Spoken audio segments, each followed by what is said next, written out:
جی السلام علیکم، میں ہوں شہزاد چودھری اور آپ دیکھ رہے ہیں پاکستان نیشن ٹائمز۔ ناظرین، آج ہم پھر ایک بار آپ کی خدمت میں حاضر ہوئے ہیں۔ پاکستان کیسے بنا پر جو ڈاکٹر اشتیاق احمد صاحب کے اعتراضات ہیں ان کے جوابات کے لیے آج ہم ایک بار پھر حسن جعفر زیدی صاحب جو پاکستان کے نامور دانشور اور تاریخ دان ہیں، محقق ہیں، ان کی خدمت میں حاضر ہوئے ہیں کہ جو ایک یہ تاریخی بحث کا آغاز ہوا ہے اور جو صحافت، سیاست اور تاریخ کے دلچسپی رکھنے والے طالب علم ہیں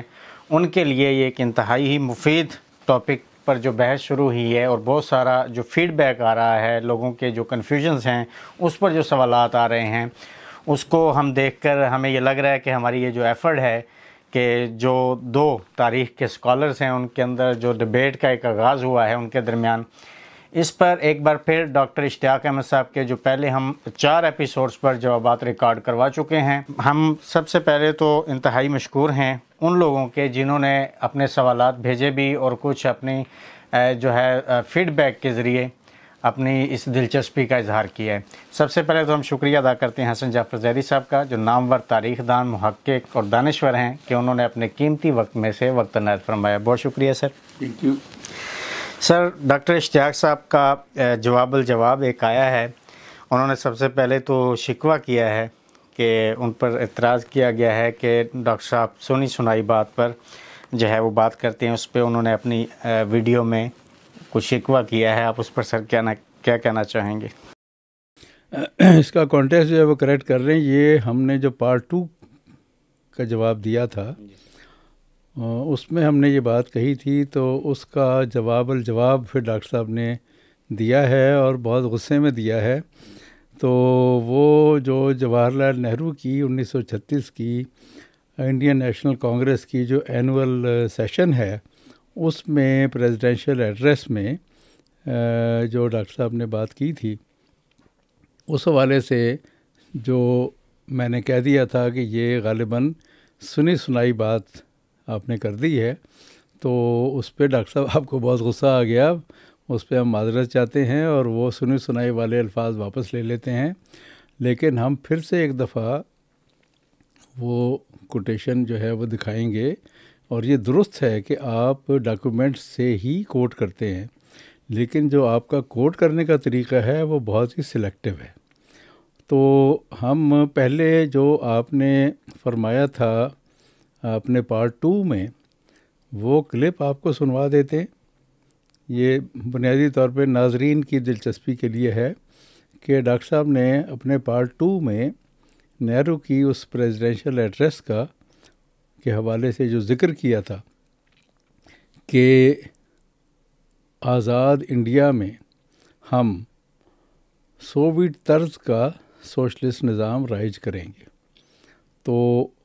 وہ سن لیجئے ڈاکٹر صاحب نے کیا فرمایا تھا کہ آنے والے فری انڈیا کے اندر ہم یہ جو ہے زمینداری سسٹم ختم کریں گے، جو کسان ہیں اس کے رائٹس کو مضبوط کریں گے، ہاں جی، اور انڈیا کو ٹرانسفارم کریں گے in the experience of the Soviet model of building socialism. اب ناظرین، آپ نے یہ سنا کہ ڈاکٹر صاحب نے فرمایا ہے کہ نہرو نے کہا کہ آزاد انڈیا میں ہم سوویت طرز کا سوشلسٹ سسٹم رائج کریں گے۔ اب جو کوٹیشن ہے ایکچولی یہ پریزیڈینشیل ایڈریس موجود ہے نہرو کی تقاریر کے مجموعے میں بھی، اور جو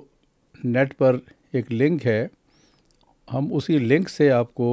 پھر سے وہ اقتباس دکھاتے ہیں۔ وہ لنک دیکھیے، اس لنک کو کلک ہم نے کیا۔ اب نیچے آئیے اور اس پیراگراف پہ آ جائیے۔ یہاں شروع کا وہ حصہ جو ڈاکٹر صاحب نے دوبارہ بھی اپنے اس جواب کے اندر پڑھا ہے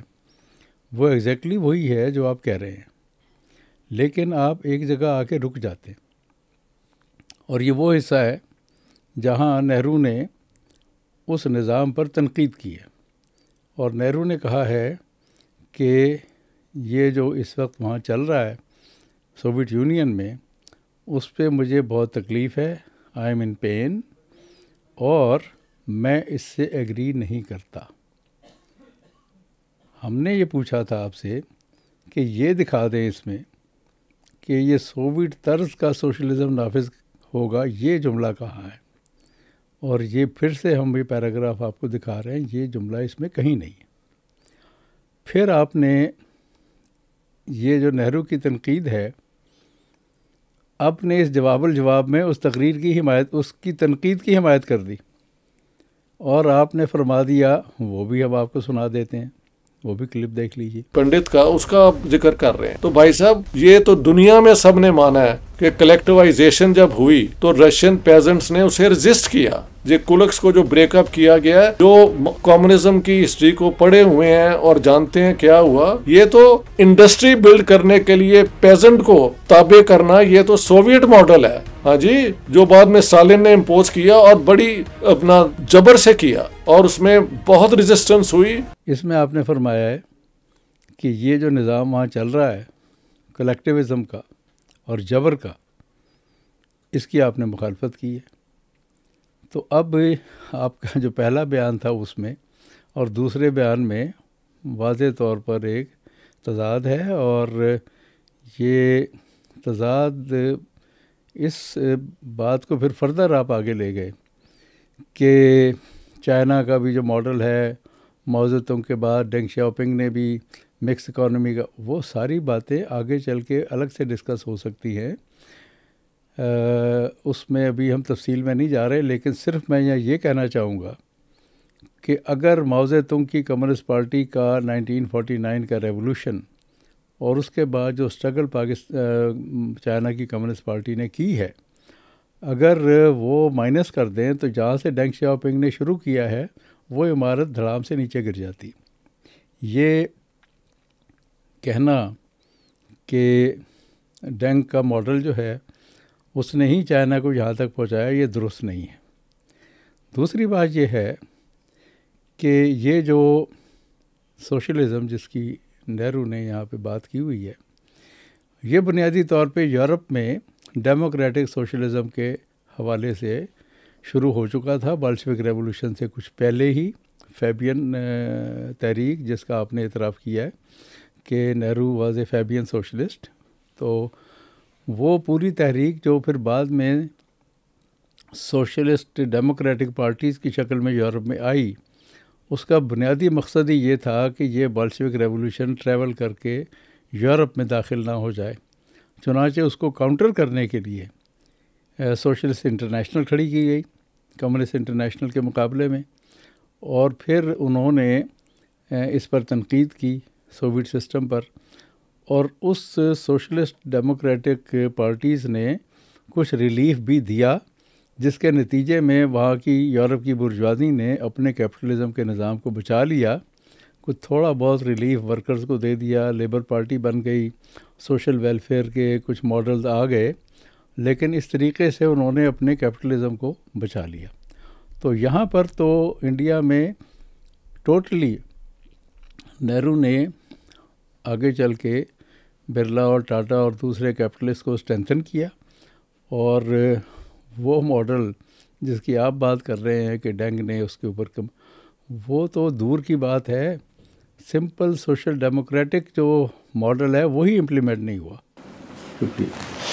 سر وہ پھر کہتے ہیں کہ نہرو کی جو کنٹریبیوشن ہے آج کے ہندوستان میں بھی وہ نظر آتی ہے۔ کسانوں کے بارے میں انہوں نے کہا کہ نہروں کے جال بچھا دیے، کسانوں کو فائدہ ہوا ہے، ایجوکیشن پہ بھی آج بھی وہ بہت کام ہو رہا ہے، ایون دیٹ کہ بی جے پی کی حکومت پہ بھی انہوں نے کہا کہ بہت ریاستوں میں لڑکیوں کے ایجوکیشن پہ کام ہو رہا ہے، 12 سال تک فری ہے، کھانا بھی دیا جا رہا ہے۔ وہ بتا رہے تھے کہ وہ خود دیکھ کے آئے، تو سر اس پہ ذرا کومنٹس کیجیے گا۔ اس وقت جو ہندوستان میں ہو رہا ہے اور جو 70 سال سے ہوتا آ رہا ہے، یہ ایک بہت ہی تفصیلی ٹاپک ہے، اور یہ ہمارے اس ٹاپک کا بنیادی طور پہ حصہ نہیں ہے، لیکن جو بہت سی کتابیں چھپیں، بہت سے وی لاگرز ہیں، بہت سے بے لاگ یوٹیوبرز ہیں، like Ravish Kumar, like Abhisar Sharma, like Akash Banerjee, like Karan تھاپر،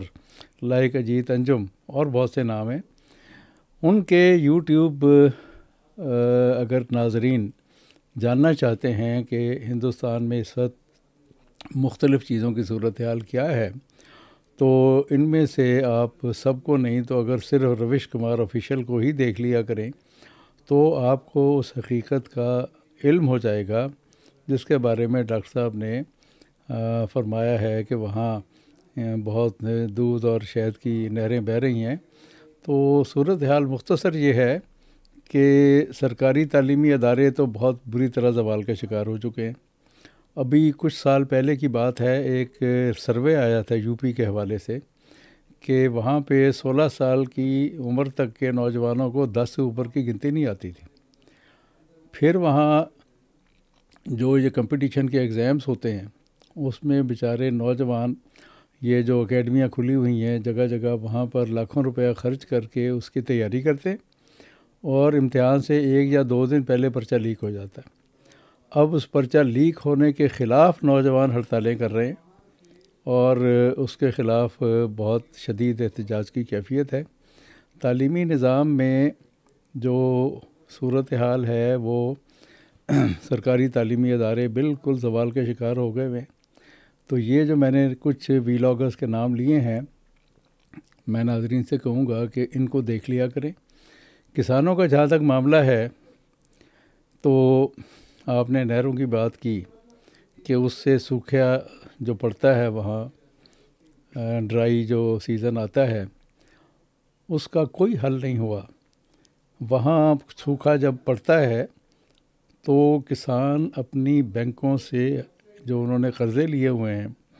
وہ جب فصل نہیں ان کی صحیح ہوتی تو وہ قرضے کی قسط نہیں پے کر سکتے، اور جب وہ قسط پے نہیں کرتے تو ان کی زمینیں بینک قرق کر لیتے ہیں، اور قرق ہونے کے بعد کسان جا کے خودکشی کر لیتا ہے۔ ہزاروں کی تعداد میں ہر سال کسان خودکشیاں کر رہے ہیں، اور کسانوں کی جو صورتحال ہے وہ آگے چل کے آپ نے ایک جگہ کسان تحریک کا بھی ذکر کیا ہے، غالباً پارٹ 6 میں اس کا ہم وہاں بھی ذکر کر دیں گے۔ تو دوسری بات یہ ہے کہ یہ بھی سرکاری اعداد و شمار ہے کہ 1 ارب 40 کروڑ کی آبادی میں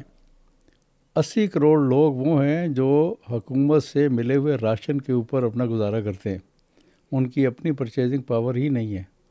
سو یہ مختصر صورتحال میں اس پہ کہنا چاہوں گا۔ جی سر، آپ نے بالکل صحیح کہا۔ کچھ بالی ووڈ ایکٹر جو ہیں، امیتابھ بچن، ان کی کچھ آرگنائزیشنز ہیں، انہوں نے ابھی گاؤں کے گاؤں جو تھے ان کے قرضے جو ہیں وہ چکتا کیے ہیں، ان کو دیے ہیں اور ان کو نئی زندگی ایک طرح سے دی ہے، اور بہت وائرل کلپس ہیں، اس پہ بھی وہ ہم ناظرین کے لیے وہ یہاں پہ لنک دے دیں گے۔ سر پھر انہوں نے اسی میں کہا کہ رام منوہر لوہیا جو تھے وہ تو اینٹی کمیونسٹ تھے، تو آپ کہہ رہے ہیں کہ وہ سوشلسٹ نہ، کہ اس کے بعد انہوں نے آگے اس پہ کمنٹ نہیں کہ وہ کہتے وہ اینٹی سوشلسٹ، اینٹی کمیونسٹ رہنما تھے۔ تو ہم نے کب کہا ہے کہ وہ کمیونسٹ تھے؟ ہم نے تو یہ کہا کہ وہ سوشلسٹ تھے اور سوشل ڈیموکریسی کے ہی علمبردار تھے، اور وہ 47 میں جب پاور ملتی ہے کانگریس کو، تب تک انہیں یہی امید تھی کہ وہ سوشل ڈیموکریسی جس کے نعرے نہرو صاحب نے لگائے تھے اس پر کچھ عمل ہوگا، لیکن جب وہ ہوتا ہوا نظر نہیں آیا تو پھر انہوں نے 48 میں سوشلسٹ پارٹی الگ سے بنائی، جے پرکاش نارائن اور رام منوہر لوہیا نے۔ تو اس کی ضرورت ان کو کیوں پیش آئی؟ اگر وہ دیکھ رہے تھے کہ کانگریس میں سوشلسٹ ایجنڈے پر عمل ہو رہا ہے تو ان کو یہ ضرورت کیوں پیش آئی کہ وہ اپنی الگ سوشلسٹ پارٹی بنائیں؟ نمبر 1، ٹھیک ہے کمیونسٹ پارٹی کے ساتھ تو نہیں تھے وہ، لیکن سوشل ڈیموکریسی کے حوالے سے بھی جو کچھ ہونا چاہیے تھا وہ نہیں ہوا، اور پھر انہوں نے نہرو کے خلاف الیکشن بھی لڑا، اور پھر ایک اور بائی الیکشن میں جیت کے پارلیمنٹ میں پہنچے، اور وہاں انہوں نے بتایا کہ کروڑوں لوگ 2 آنے روزانہ پر زندہ ہے۔ اس کا آپ نے کوئی ذکر نہیں کیا۔ یہ صورتحال جو رام منوہر لوہیا کے حوالے سے آئی ہے، اس پر اس وقت کے اخبارات بھی آپ اٹھا لیں تو آپ کو اندازہ ہو جائے گا کہ بھارت میں جو ورکرز کی اسٹرائکس تھیں اور نہرو کے 17 سال کے عہد میں جو کچھ ورکرز کے ساتھ ہوا، اس تفصیل کے اندر، کیونکہ یہ ہمارا ٹاپک نہیں ہے ایز اٹ از، وہ ایک الگ تفصیل ہے۔